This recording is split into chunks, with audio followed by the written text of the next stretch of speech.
नमस्कार, स्वागत है आप सभी का प्राइम न्यूज में। मैं हूं खुशबू खान। उत्तराखंड प्राइम में सबसे पहले बात करेंगे आज भराड़ीसैंण में ही रुकेंगे सीएम त्रिवेंद्र सिंह रावत। और बीते दिन 2 दिवसीय दौरे पर गैरसैंण पहुंचे थे सीएम त्रिवेंद्र सिंह रावत।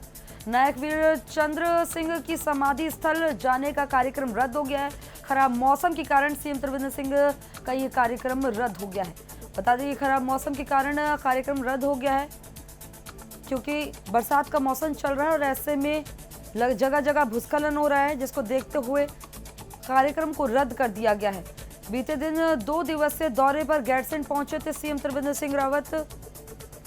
नायक वीर चंद्र सिंह की समाधि स्थल जाने का कार्यक्रम रद्द हो गया है। खराब मौसम के कारण सीएम त्रिवेंद्र सिंह रावत का यह कार्यक्रम रद्द हो गया है। आज भराड़ीसैंण में ही रुकेंगे सीएम त्रिवेंद्र सिंह रावत। अहम जानकारी मिल रही है, बीते 2 दिवसीय दौरे पर गैरसैंण पहुंचे थे सीएम त्रिवेंद्र सिंह रावत। नायक वीर चंद्र सिंह की समाधि स्थल जाने का कार्यक्रम था।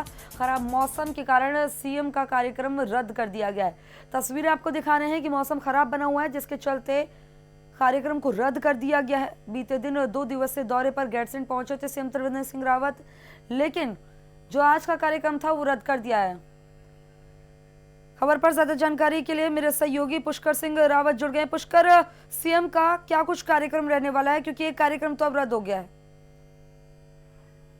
जी देखिए मैम, मैं आपको बता दूं कि आज कल 2 दिवसीय दौरे पे मुख्यमंत्री गैरसैंण पहुंचे थे, तो उन्होंने कल यहाँ पे तिरंगा 15 अगस्त के अवसर पर तिरंगा फहराया था। आज उन्हें सुबह यहाँ से प्रातः ही उन्हें यहाँ से पेशावर कांड के जो महानायक है वीर चंद्र सिंह अडवाणी, उनकी समाधि स्थल पर जाना था और वहाँ पर उन्हें पुष्पांजलि अर्पित करनी थी।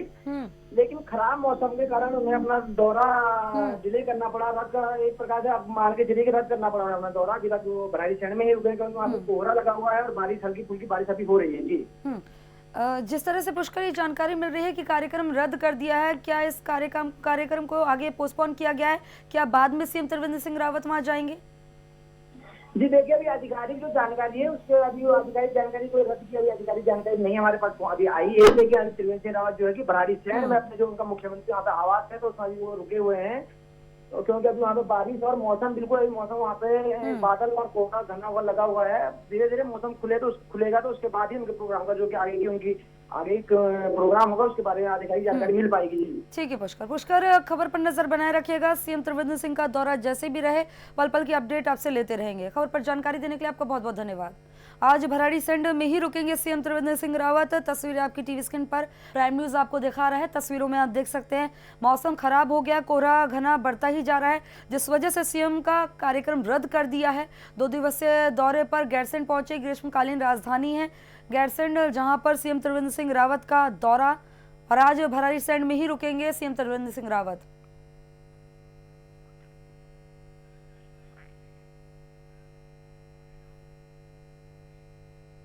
तो इंद्वाराहाट से बीजेपी विधायक महेश नेगी पर एक महिला से दुष्कर्म के आरोप लगाने के बाद उनकी पत्नी ने एफआईआर दर्ज करा दिया। एफआईआर दर्ज होने के बाद महिला ने भी बयान जारी कर अपने बचाव में ये बातें कही हैं, लेकिन अब मामला सियासी रुख लेता हुआ दिखाई दे रहा है। बीजेपी विधायक पर आरोप लगाने के बाद कांग्रेसी मुखर गए हैं, और वहीं कांग्रेस प्रदेश अध्यक्ष प्रीतम सिंह ने सीधे तौर पर विधायक पर आरोप नहीं लगाए हैं, लेकिन मामले की गंभीरता को देखते हुए जांच की मांग की है। कांग्रेस प्रदेश अध्यक्ष प्रीतम सिंह ने कहा है कि विधायक की पत्नी ने एफआईआर दर्ज कराई है, और दूसरी ओर जिस महिला के नाम एफआईआर दर्ज हुई है उसने भी बयान जारी करके विधायक पर दुष्कर्म के आरोप लगाए हैं। ऐसे में मामला गंभीर है और इसकी निष्पक्ष जांच होनी चाहिए। वहीं बीजेपी संगठन अपने विधायक के बचाव के पक्ष में नजर आया, और हालांकि अभी मामले की जांच चल रही है, लेकिन भाजपा प्रदेश अध्यक्ष बंशीधर भगत ने विधायक पर लगे सभी आरोप गलत बताए। बंशीधर भगत ने कहा है कि कोई भी किसी पर आरोप लगा दे तो उसे आरोपी नहीं कहा जा सकता। पुलिस अपना काम कर रही है और संगठन को भी फिलहाल नहीं लगता कि विधायक ने कोई गलत काम किया है। वहीं जिले के पुलिस प्रमुख डीआईजी अरुण मोहन जोशी का कहना है कि मामला सेंसिटिव है और इस मामले में एक महिला पर ब्लैकमेलिंग का भी आरोप लगाते हुए एफआईआर दर्ज कराई गई है। मामले की जांच चल रही है।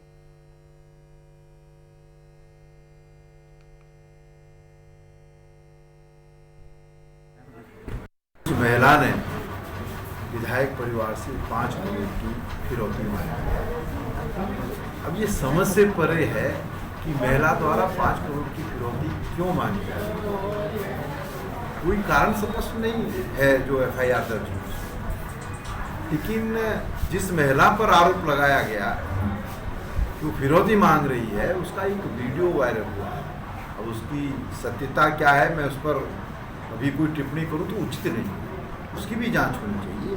उस वीडियो में वो महिला ये कहते हुए अपनी बात कह रही है कि विधायक जी द्वारा विगत 2 वर्षों से जो है उसका शारीरिक शोषण किया गया, और शारीरिक शोषण करने के उपरांत एक बच्ची को भी जन्म दिया गया है। वो महिला कह रही है कि बच्ची का और विधायक जी का डीएनए कराया जाए ताकि जो वास्तविकता है वो सामने आ सके। मैं समझता हूँ पुलिस इन्वेस्टिगेट कर रही है और सारी चीज़ें जो है सामने आएंगी, और सब दूध का दूध। और की पत्नी ने तो एफआईआर लिखा है ना, ये तो मैं कुछ नहीं कह सकता। उसने आरोप लगाया है तो लिखित के पुलिस को देगी, तो उसकी पुलिस जांच करेगी। अगर विधायक आरोपी पाया जाता है तो विधायक के खिलाफ कड़ी से कड़ी कार्रवाई। एप्लीकेशन मिली है जिसमें आरोप लगाया गया है कि जो महिला है इनके हस्बैंड को रेप की झूठे मुकदमे में फंसाने की धमकी देते हुए एक्सक्यूशन की कोशिश की जा रही है। इस बारे में एफआईआर रजिस्टर की गई है और इसमें इन्वेस्टिगेशन चल रही है। जो फाइंडिंग्स रहेंगी उस हिसाब से कार्रवाई की जाएगी। सर, ये एप्लीकेशन किसने दी है और क्या क्या अभी तक उसमें चल रहा है? देखिए, ये क्योंकि सेंसिटिव मामला है तो इसलिए जो महिला है जिन पे एलिगेशन है और जिन्होंने एप्लीकेशन दिया है उनका आइडेंटिटी रिवील करना मुझे लगता है ठीक नहीं रहेगा। इसमें मैंने ऑलरेडी बताया इसमें इन्वेस्टिगेशन चल रही है और जो भी फैक्ट्स उसमें आएंगे उस हिसाब से हम लोग कार्रवाई करेंगे और आपको कम्युनिकेट भी करेंगे जो भी फैक्ट्स आते हैं। खबर पर ज्यादा जानकारी के लिए मेरे सहयोगी पवन दीक्षित देहरादून से लाइव जुड़ गए हैं। पवन दीक्षित, अब मामला जो है सियासी रूप लेता हुआ नजर आ रहा है। ऐसे में अगर प्रीतम सिंह ये मांग कर रहे हैं कि डीएनए हो जाए तो इसमें कुछ गलत नहीं है, क्योंकि अगर ये तस्वीरें साफ होंगी तो दूध का दूध पानी का पानी अलग हो जाएगा। अगर बंशीधर भगत ये कह रहे हैं कि इसमें अब सियासत शुरू हो गई है, पहले जांच हो जाए, तो जांच भी हो जाएगी और दूध का दूध पानी का पानी अलग हो जाएगा, तस्वीरें साफ हो जाएंगी। जिस तरीके से महिला के ऊपर द्वारा लगाया गया है, जिसमें विधायक की पत्नी के साफ तौर पर कहा है कि महिला ने 5 करोड़ रुपए की मांग की है और ये भी कहा है अगर मुझे 5 करोड़ रुपए नहीं दिए जाते हैं तो विधायक की राजनीति खराब कर देंगे और उन पर हम झूठा आरोप लगाएंगे। झूठा आरोप लगाने की बात कही है। इसको लेकर के पुलिस प्रशासन गंभीर दिखाई दिया है, क्योंकि परसों जिस तरीके से जब 13 तारीख को ये विधायक की पत्नी के द्वारा एफआईआर नेहरू कॉलोनी थाने में दर्ज कराई गई थी और उसके बाद में 14 तारीख को पुलिस के द्वारा उस महिला को घर से उठाया जाता है, क्योंकि वो महिला भी इस वक्त यहीं देहरादून में ही अपने रिश्तेदारी में कहीं रह रही थी। वहां पे पुलिस को पता चला तो महिला को कोविड-19 के टेस्ट के बहाने घर से ले आया गया। वहीं पुलिस चौकी जो नेहरू कॉलोनी की पुलिस चौकी है उस पुलिस चौकी में ले आया गया। महिला का बयान दर्ज कराने के लिए वहां पे ले आया गया था, लेकिन बताया उसको ये नहीं किया गया था कि आपके ऊपर एफआईआर दर्ज है और जिस कारण आपको पुलिस चौकी ले जाया जा रहा है। लेकिन उसके बाद में जब वहां पर पत्रकार इकट्ठे हो गए तो पुलिस का रवैया कुछ अलग दिखाई दिया। पुलिस ने पत्रकारों से बचाव भी किया, पत्रकारों से मिलने नहीं किया और उसके बाद में उसका जिस तरीके से बयान दर्ज किया गया और उसको पीछे के रास्ते से उसको फिर घर पे पुलिस ने छुड़वा दिया। लेकिन मामले की गंभीरता को देखते हुए पत्रकारों ने डीआईजी अरुण मोहन जोशी से जब वार्ता की तो उस समय डीआईजी अरुण मोहन जोशी ने ये जरूर बताया, हालांकि बगैर नाम लिए डीआईजी ने कहा कि मामला संगीन है और इस मामले में एक महिला के ऊपर ही अपने पति पर यौन शोषण के आरोप और ब्लैकमेलिंग के आरोप का मुकदमा दर्ज कराया है, जिसको पुलिस ने गंभीरता से लेते हुए जांच शुरू कर दी है। हालांकि जब ये सारा मामला जब सामने आया उसके बाद में महिला ने खुद अपना एक वीडियो वायरल किया। उस वीडियो में महिला साफ तौर पर कहती हुई दिखाई दे रही है कि जो द्वाराहाट के बीजेपी विधायक हैं महेश जोशी, उनके द्वारा पिछले 2 वर्षों से उनसे यौन शोषण किया जा रहा था और जिसके कारण उनके जो आपसी संबंध थे उससे उनके एक बच्चा भी है और उस बच्चे का डीएनए कराने की उस महिला ने मांग की, जिसको देखते हुए अब मामला तूल पकड़ने लगा। तो इस पूरे प्रकरण को देखते हुए जहाँ पक्ष के जो संगठन है, चाहे वो बीजेपी के संगठन के द्वारा विधायक का पक्ष लिया जा रहा है, जांच कराने की बात कही जा रही है, दूध का दूध पानी का पानी हो जाएगा ऐसी बात कही जा रही है। उनके बिल्कुल। आरोप अगर किसी पे लगा देने से आरोप सिद्ध नहीं हो जाता, इस तरीके की बात। लेकिन पवन, ये हाई प्रोफाइल मामला है और आरोप एक नहीं लगा है, उनकी पत्नी ने भी एफआईआर दर्ज कराई है। ऐसे में उचित जांच होनी बहुत ज्यादा जरूरी है। ऐसा ना हो कि रसूख के आगे जो है पुलिस की कार्यशैली पर सवालिया निशान खड़े होने लगे, रसूख के आगे पुलिस बौनी साबित होने लगे। बिल्कुल, अब जिस तरीके से वो महिला अब आरोप लगा रही है कि पुलिस का रवैया भी सत्ताधारी विधायक के पक्ष में दिखाई दे रहा है। जिस तरीके से वो कोविड-19 के टेस्ट के बहाने पुलिस चौकी बुलाया जाता है और उससे पूछताछ की जाती है पूरे मामले की और उस पर दबाव बनाया जा रहा है, तो वहीं सत्ताधारी पार्टी भी अपने विधायक को बचाने के लिए हर संभव प्रयास कर रही है। यही वजह है कि उसने वीडियो वायरल करके ये भी मांग की है कि हमें कोर्ट के थ्रू डीएनए टेस्ट करा लिया जाए महेश नेगी विधायक का द्वारा हाथ से और हमारे बच्चे का। इससे दूध का दूध और पानी का पानी हो जाएगा। बिल्कुल पवन, ऐसे में जो है विधायक पर हम साफ तौर पर आरोप नहीं लगा रहे हैं क्योंकि अभी तक मामले की जांच चल रही है, लेकिन जिस तरह से ब्लैकमेल का भी आरोप आ रहा है तो उस महिला पर भी अभी तक पूछताछ हुई होगी। उनसे पूछताछ में क्या कुछ सामने आया है, उन्होंने अपनी पूछताछ में क्या बताया है? मामला हाई प्रोफाइल होने के कारण पुलिस भी कुछ स्पष्ट तौर से बताने को अभी राजी नहीं है। कहीं न कहीं इस पूरे मामले को हाई प्रोफाइल होते देखते हुए कि पुलिस प्रशासन भी फूंक फूंक कर पैर रख रहा है, तो वहीं विपक्ष भी अब आवाज उठाने लगा है कि विधायक के ऊपर जो आरोप लग रहे हैं उसकी सत्यता सामने आनी चाहिए। जो महिला वीडियो वायरल करके अपनी जान को खतरा बता रही है और अपने बच्चे को खतरा बता रही है, उनको सुरक्षा व्यवस्था मिलनी मुहैया होनी चाहिए प्रशासन के द्वारा और निष्पक्ष जांच हो, इसके लिए भी कोई विशेष कमेटी का गठन होना चाहिए ताकि ये विधायक पर जो आरोप लग रहे हैं वो उसकी सत्यता सामने आनी चाहिए। जो भी दोषी हो, अगर महिला दोषी है तो उसको सजा मिलनी चाहिए, अगर विधायक दोषी है तो विधायक को सजा मिलनी चाहिए। पवन, ऐसे में देखना होगा कि अगर जिस तरह से रसूख के आगे पुलिस बौनी साबित ना हो जाए, पुलिस पूरी तरह से कार्यवाही करे। एक महिला अगर गलत नहीं है तो इसका इंसाफ मिलना जरूरी है क्योंकि चाहे विपक्ष उसका साथ दे रहा हो चाहे राजनीति कर रहा हो, अगर वो सही है तो उसको इंसाफ मिलना चाहिए।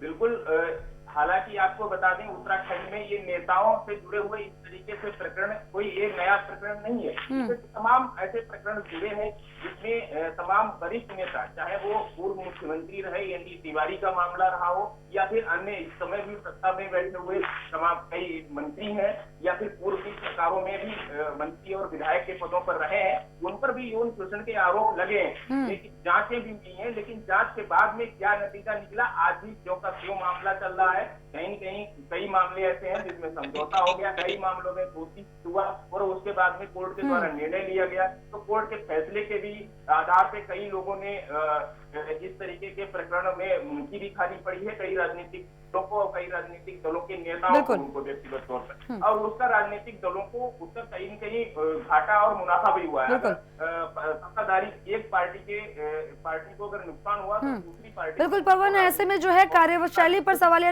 निशान खड़ी ना हो जाए पुलिस की। पुलिस को भी अपनी कार्यशैली पर जो है ध्यान देने की जरूरत है और सही से काम करने की जरूरत है। आप हमारे साथ बने रहिए, आगे भी खबर पर आपसे जानकारी लेंगे। तो ये देहरादून में देखते ही देखते ढह गया मकान और रात भर हुई तेज बारिश से ढह गया मकान। पिछले साल बता दें कि चले अभियान में मकान का पुश्ता हुआ था कमजोर। वहीं रोड के चौड़ीकरण का भी चल रहा है काम। चक्राता रोड के प्रेमनगर की ये पूरी घटना है। रात भर तेज बारिश हुई। तस्वीरें आपकी टीवी स्क्रीन पर प्राइम न्यूज आपको दिखा रहा है। इन तस्वीरों में आप देख सकते हैं कि जब तेज बारिश हुई रात भर, उसके बाद ये मकान खिलौने के मकान की तरह ढह गया, जिसके बाद यहाँ पर लोगों का हुजूम इकट्ठा हो गया। किसी तरह यहाँ से लोगों ने यहाँ निकलकर अपनी जान बचाई और वाहनों की लंबी लंबी कतारें भी आप यहाँ पर देख सकते हैं। किस कदर का यहाँ पर माहौल बना हुआ है। जो वादे किए जाते हैं कि उचित कार्रवाई की जा रही है, प्रशासन कहता है कि तमाम कार्य किए जा रहे हैं, इस तरह की आपदा नहीं आने देंगे, लेकिन हर साल बारिश होती है और स्थिति जस की तस बनी रहती है। ये बड़े बड़े जो दावे होते हैं कागजों तक सीमित रह जाते हैं।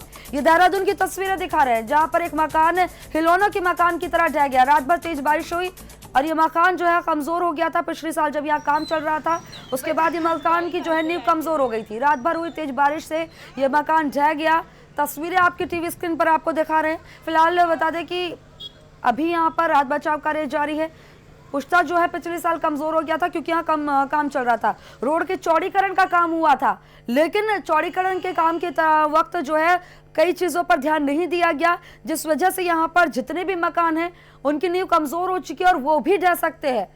गनीमत रही कि कोई हताहत नहीं हुआ इसमें पिछले साल चले अभियान के दौरान, क्योंकि रोड का चौड़ीकरण चल रहा था, उस दौरान जो है ये मकान की नींव कमजोर हो गई और ये बड़ा हादसा होने से एक टल गया है। खबर पर मेरे संवाददाता पवन दीक्षित बने हुए हैं। पवन, क्या जानकारी मिल रही है?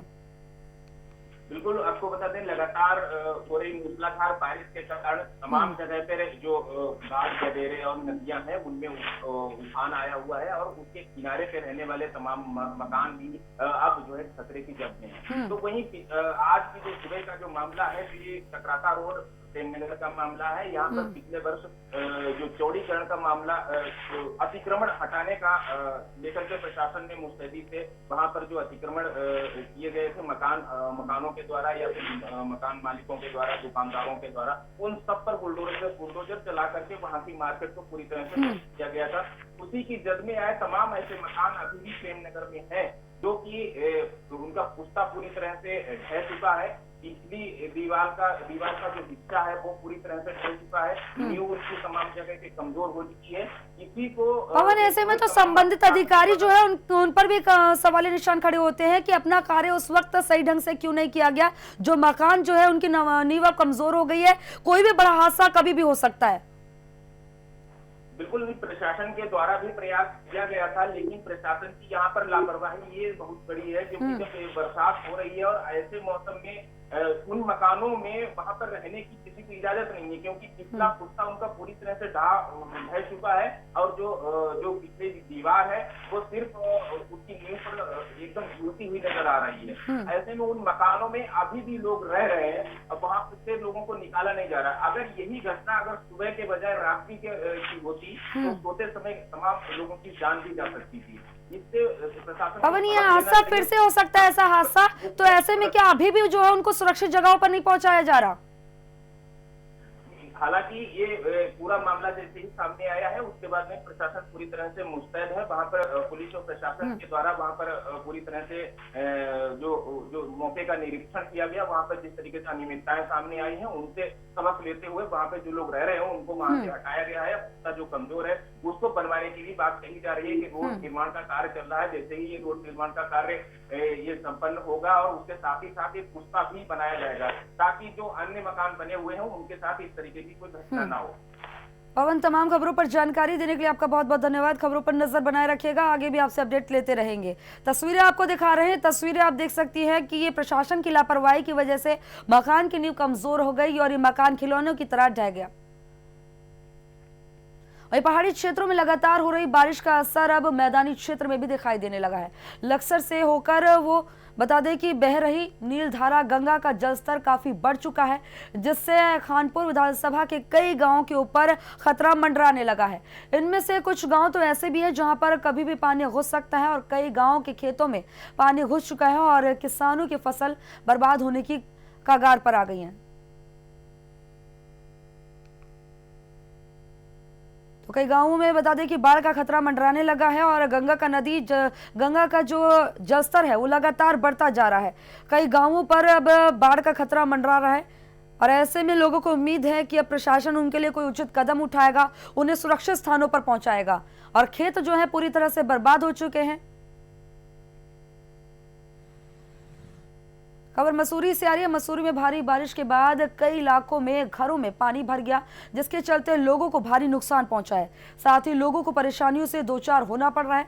स्थानीय लोगों का कहना है कि नाला बंद होने के कारण घरों में पानी घुस गया है और जिससे घर में रखा सारा सामान खराब हो गया है।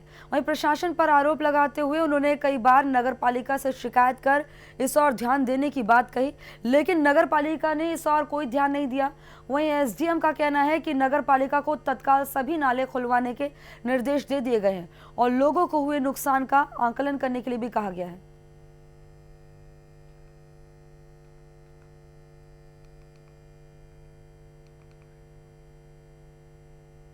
का है और लोक निर्माण विभाग का है। और क्योंकि सबसे पहले नगर पालिका को बरसात, यहाँ पता है कि 6 महीने बरसात रहती है, उससे पहले ही हमारे अधिकारियों को जितने हमारे नाले खाले इनकी सफाई होनी चाहिए।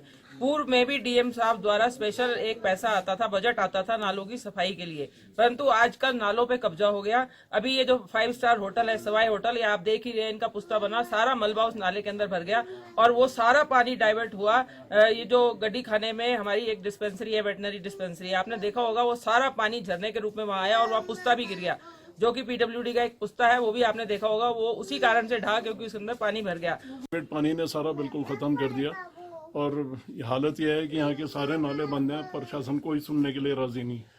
और इन नाले बंद होने की वजह से सारा पानी सड़कों पर घरों में घुस रहा है। तो दिक्कतें साफ तौर पर हैं। बहुत दिक्कतें हैं। पर यहाँ पर आपकी कोई सुध लेने भी नहीं आया। कोई सुध नहीं लेने वाला है जी। तो ये गोपेश्वर से खबर आ रही है। गोपेश्वर में पिछले 4 दिन से पेयजल की सप्लाई ठप होने से लोगों को परेशानियों का सामना करना पड़ रहा है, जिसको लेकर आज जल बोर्ड के खिलाफ लोगों का गुस्सा फूट पड़ा और मुख्य बाजार चौराहे पर संबंधित अधिकारियों का घेराव कर जमकर नारेबाजी की। स्थानीय लोगों ने बताते जल विभाग के अधिकारियों पर आरोप लगाते हुए कहा है, पिछले कई दिनों से नालों में कीचड़ वाला पानी सप्लाई किया जा रहा था, लेकिन हद तो तब हो गई जब पूरे नगर क्षेत्र में पानी की सप्लाई बंद हो गई।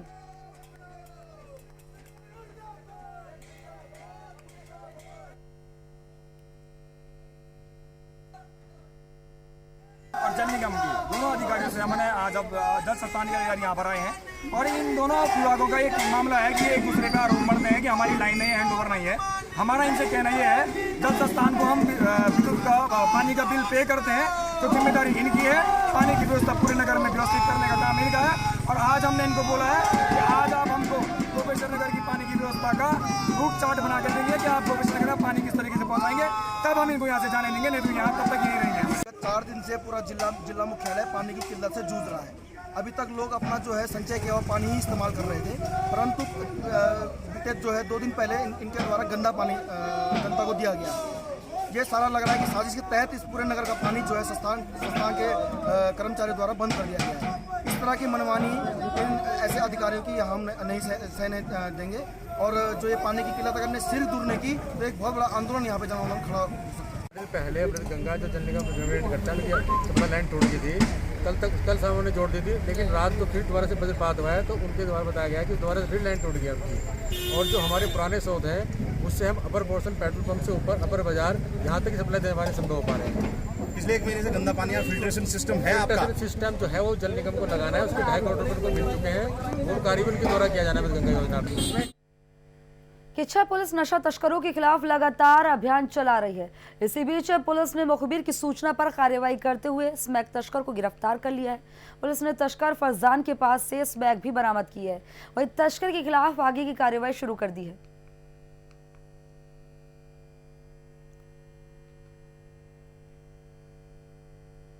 नशा तस्करों के खिलाफ किच्छा पुलिस की कार्रवाई लगातार जारी है और तस्कर फरजान को पुलिस ने गिरफ्तार किया है, उस पर आगे की कार्रवाई शुरू कर दी है। तस्वीर आपके टीवी स्क्रीन पर दिखा रहे हैं। पुलिस के हाथ बड़ी सफलता लगी है। नशा तस्करों के खिलाफ पुलिस का अभियान जारी है, उसी के तहत पुलिस ने कार्रवाई करते हुए नशा तस्कर फरजान को पुलिस ने गिरफ्तार किया है। जोशीमठ में पंचम केदार कल्पेश्वर महादेव को जोड़ने वाली कल्पेश्वर मोटर मार्ग भारी बारिश के चलते बंद हो गया है।